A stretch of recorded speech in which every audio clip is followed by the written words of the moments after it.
morning and welcome back to what is turning into probably the world's shittiest travelogue. Sorry, there's not much going on around here.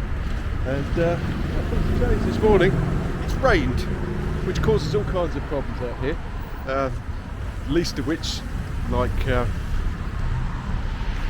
problems associated with having somewhere that's bathed in petrol smoke for most of the year and the vapours of which that fall onto the floor, then coming into contact with some rain, making everything very slippy.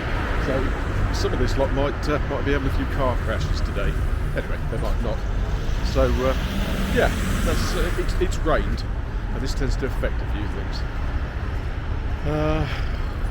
Well, back in Oman, back in those days, you used to get live puddles of electricity with progressively injured Indian engineers who'd gone over there, got electrocuted, another one had gone over there, got electrocuted, another one had gone, to the point where about 4 or 5 people would be lying dead in a puddle and nobody wanted to go and pull them out. But I think they're a bit more up to speed on that here. Anyway, so stick with us as we go for a bit of a waddle down the corniche.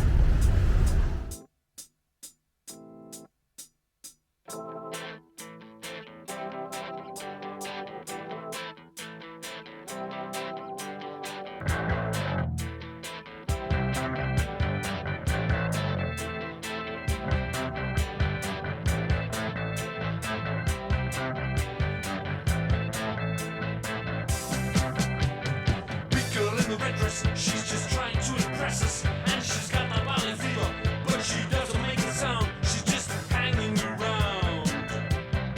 She's just hanging around. Down the corporate alley with a hustle, speed and bullet. There's a million of them selling, and the buyers can be found. They're just hanging around.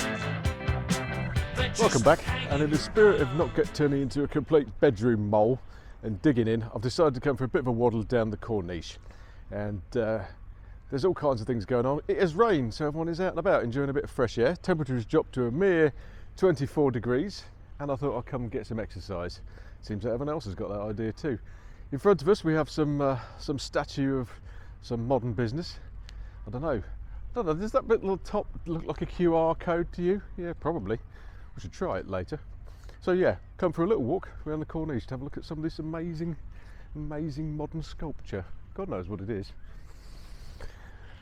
Having put up with and tolerated and been around a bunch of Islamic situations in the Middle East for many years now, kind of get a bit of a feel for what actually goes on and how they see themselves and what actually it's all about for them. Islamic architecture tends to lend itself to a feeling of enclosure, like shutting out the desert from the inside and building little courtyards with fountains and stuff like that.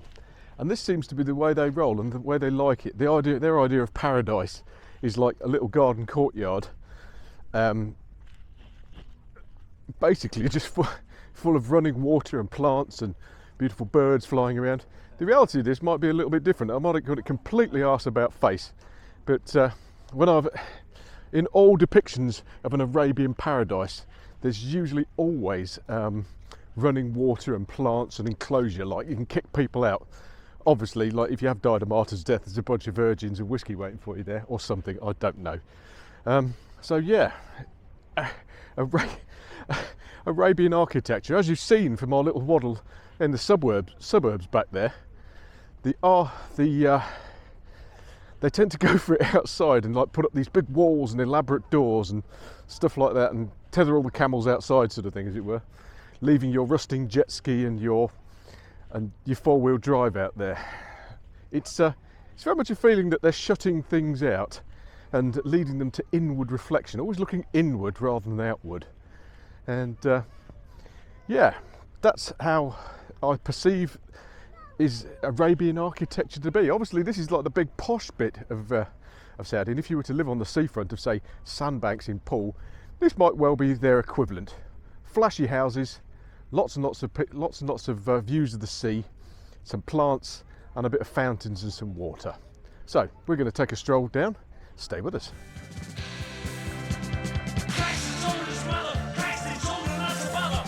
He's alright in the city, 'cause he's high above the ground. He's just hanging around.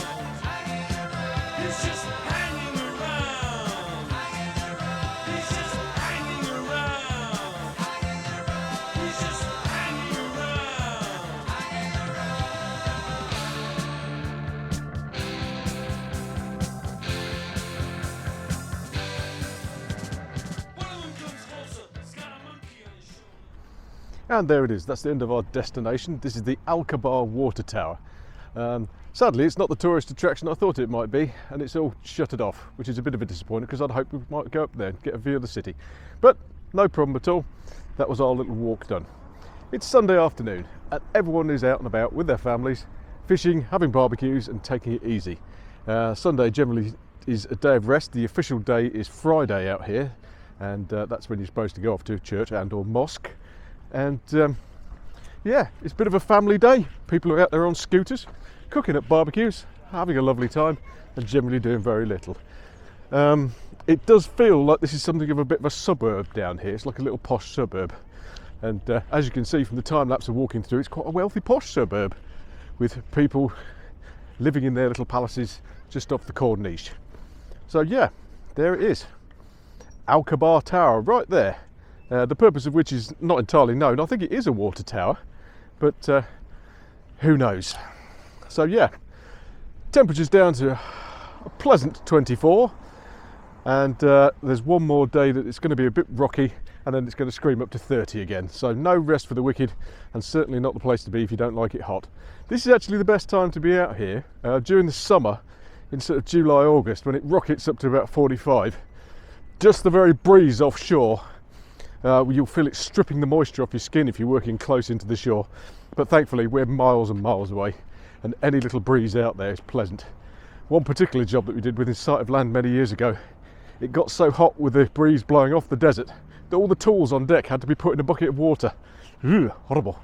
Anyway, a glimpse of hell for you that you don't have to go through yourself. So stick with us as we carry on our little walk through the suburbs of Al-Khobar.